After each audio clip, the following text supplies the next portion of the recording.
One of the great iconoclasts, one of the great men I've ever met in my life. Christopher Hitchens lived life to the full, and that's putting it mildly. He was a brilliant writer who, when he was dying of cancer, wrote his last book, Mortality. And with me now is Carol Blue, Christopher's wife. Welcome to you. Oh, thank you. He thank was you, Piers. One of the great men, one of the most extraordinary characters I've ever met in my life. A brilliant writer, bon vivant, a man where lunch became dinner, became breakfast. He was all things. What was he to you? Well, he was that. He was a long meal that had a 24-hour cycle, but he was a wonderful husband and lover and chum and playmate. It's impossible to think that it's nearly a year since he died. Yeah. He wrote these pieces for this. It's an incredibly powerful book, Mortality.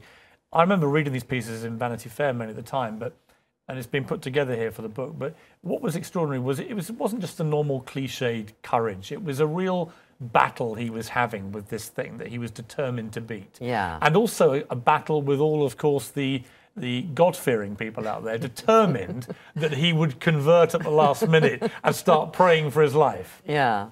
Well, he didn't mind at all that they were praying for his recovery, and he wanted to make sure that there wouldn't be some kind of drooling scene at the last moment in which it seemed as if he'd converted, but in fact it never came up in the last days. So it just wasn't a subject of interest to him. What would he have made of what is going on the international stage now? He was such an internationalist. Yeah, I think he would. I know that he had hoped there would have been some action, a coalition of European and American forces in the spring of 2011 in Syria, that there could have been a model somewhat like the Libyan model. So I'm sure he would be agitating for some kind of intervention, although, you know, because every month that goes by, the situation becomes more grim and sort of more impenetrable.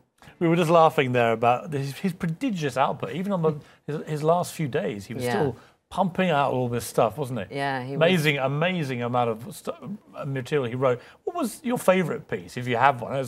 We're like choosing a favourite child. What would it be? Yeah, I mean, if it was like choosing a favorite child, then I would have been the most profligate woman on the planet. But I was just looking at the waterboarding piece last night, and some of the pieces he wrote about James Bond and spying and all because of the Petraeus. What would he have made of the Petraeus scandal? He would have loved it, wouldn't he? He would have loved it, but I think he would have said it's the sex and the money without any of the ideology. Yeah. You know, it's bizarre. It's spying. It's as if everything was reduced to the housewives of Tampa. How do you think he would have liked to have been remembered?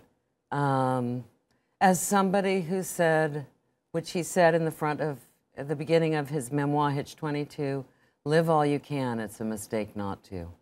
He once sent me my favourite email ever, and it just said the 4 most overrated things in life are champagne, lobster, picnics, and then he named a certain sexual practice. And it has been my template ever since. He was entirely correct for the ones that I have knowledge of.